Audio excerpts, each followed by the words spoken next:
Welcome back. Follow us now through the south side of Chicago, Bronzeville, Englewood, and Roseland.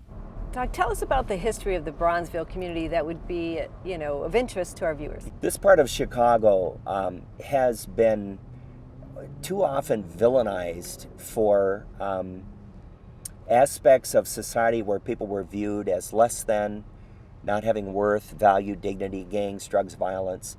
But the cultural components of this community with national implications with President and Michelle Obama, former president, Push, Nation of Islam, are all right here in Chicago. And I think it's important for our viewers to understand that the impact of many things that were part and parcel to the civil rights movement played out all around us right here. So we're headed into Englewood. And you would never know that the heart of the Englewood community off 63rd was this sort of the second hub of Chicago back in the day, like way back in the day, decades ago.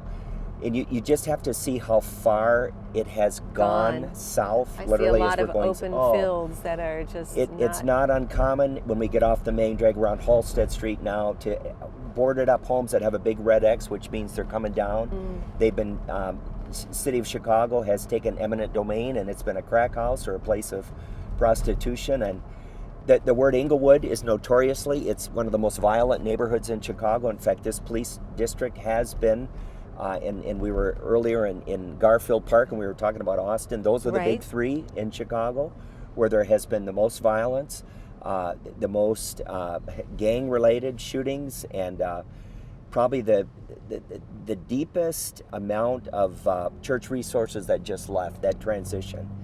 And it's a neighborhood that for years on my heart has been, God, could churches re-engage Englewood, plant in Englewood?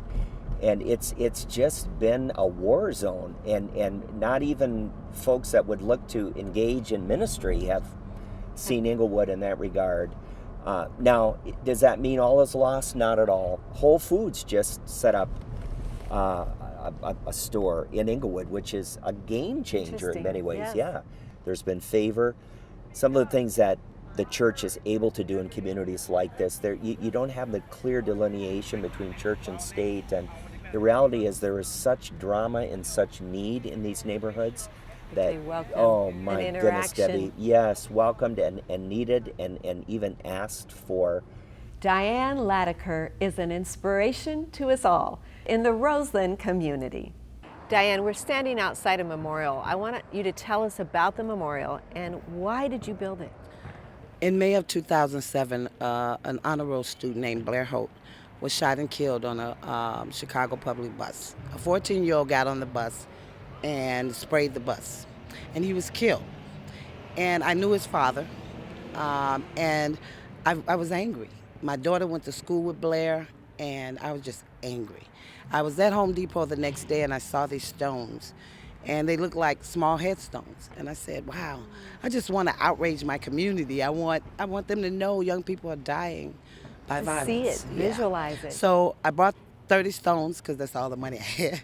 I bought them. My husband built me this little pyramid, and I put his name on there and the date he was killed and his age. And it started growing. No intent, not even thinking past that. It just started growing. And between the ages of? 24 and down. And down, okay. Yes. And so you quickly went through the 30 stones. Oh, yes. Not only that, we had to continue to buy out of our pocket more stones, like daily. Like it just blew my mind. Like there was no outrage. But the families love the memorial because it keeps the memories of their children alive. Yeah. Yeah. Can you mention too, Diane, you did this right out of your home, your house. Yes. You literally live across the street from where we're standing right now. I do. Yeah. I live right across the street. That's incredible. Yeah. As a mother, as a neighbor, you did something about this situation. Our viewers, I think, will be encouraged by that. I was afraid not to do anything. Yeah. I was very afraid. Yeah. It's easy for me to do that, though. But I was too afraid to go in my house and lock the door. I wanted to do something. Not that I knew what I was doing. Let me make that clear. But I just wanted to do what I could. What does the memorial represent? It represents the generations we are losing to violence. And that I feel that this country should be outraged because shouldn't happen in America. You're right. You're right. They are our children. And I don't think that priority is given to the fact that they die by gun violence in these numbers every year. And you expect them to go up. Yes, of course I do. You just mentioned that sometimes your home is filled with young people. Are these young people that would normally be on the streets if they weren't in your home? Yes. They come out on the street to be in the street, and that's how the gangs can swoop them up, because they're running from their houses. They don't want to go home. We open up this court sometimes at 8 o'clock in the morning, and there are still kids, not teenagers, kids. Yeah. That are here till 8 o'clock at night. And you say they're not going to die, not on my watch. Oh, no. Why do they not want to go home?